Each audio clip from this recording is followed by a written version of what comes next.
Hello friends, तयारी एक मार्ग अनेक म्हणजे नेमकं काय?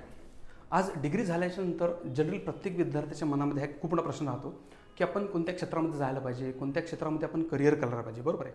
तर आज मी तुम्हाला यामध्ये कमीत कमी वेळेमध्ये, कमीत कमी प्रिपरेशनमध्ये, वेगवेगळ्या क्षेत्रामध्ये, वेगवेगळ्या कॉम्पिटेटिव्ह एक्झामद्वारे आपण कुठे कुठे जाऊ शकतो, आपण याचं थोडंसं डिस्कशन करणार आहे.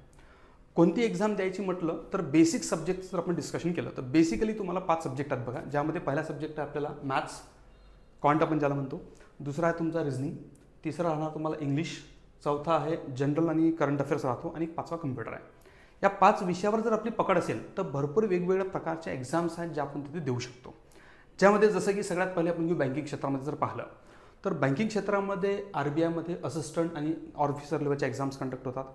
RBIच्या नंतर SBIमध्ये सुद्धा एक्झाम्स होतात. SBIच्या सोबत IBPSमध्ये क्लरिकल POची पण एक्झाम होते.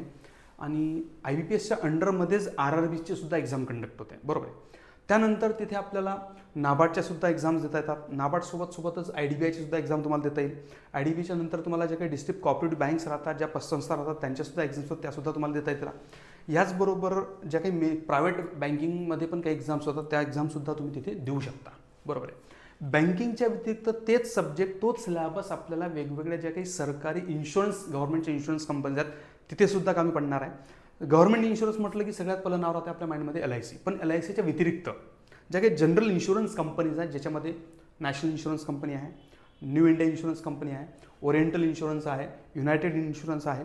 बरोबर आहे. ह्या 4-5 कंपन्यांमध्ये सुद्धा ज्या एक्झाम्स कंडक्ट होतात तिथे सुद्धा आपण एक्झाम देऊ शकतो. त्याचबरोबर हाच पूर्ण सिलेबस तुम्हाला अदर सेक्टरमध्ये सुद्धा कामी पडणार आहे.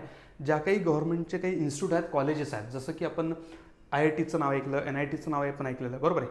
तर यांच्यासुद्धा किंवा जेव्हा एक्झाम्स होतात, यांच्यामध्ये जेव्हा बॅक ऑफिस स्टाफ हा रिक्रूट केला जातो तिथे सुद्धा याच ॲप्टिट्यूड बेसवर एक्झाम्स कंडक्ट होतात. याचबरोबर हा सेम सिलेबस तुम्हाला other financial institutes like EPFO, food corporation of India, त्याच्यानंतर सिक्युरिटी प्रिंटिंग आहे, करन्सी प्रिंटिंग आहे, इथे सुद्धा लागू होतो. तसंच MSCBमध्ये पण भरपूर वेगवेगळ्या प्रकारच्या एक्झाम्स होतात, तिथे सुद्धा हाच सिलेबस आपल्याला लागू होतो. एकंदरीत पाहता हा पूर्ण सिलेबस जर तुम्ही व्यवस्थित कव्हर केलेला असेल तर दरवर्षी जवळपास 30 ते 35 हजार जागा दरवर्षी ते निघत राहतात. आणि त्यापैकी एक जागा ही तुमची वाट पाहत आहे. तर आजच तयारीला लागा आणि अधिक माहिती करता आमच्या चॅनलला सबस्क्राईब करा आणि आमच्याशी कॉन्टॅक्ट करा. थँक्यू.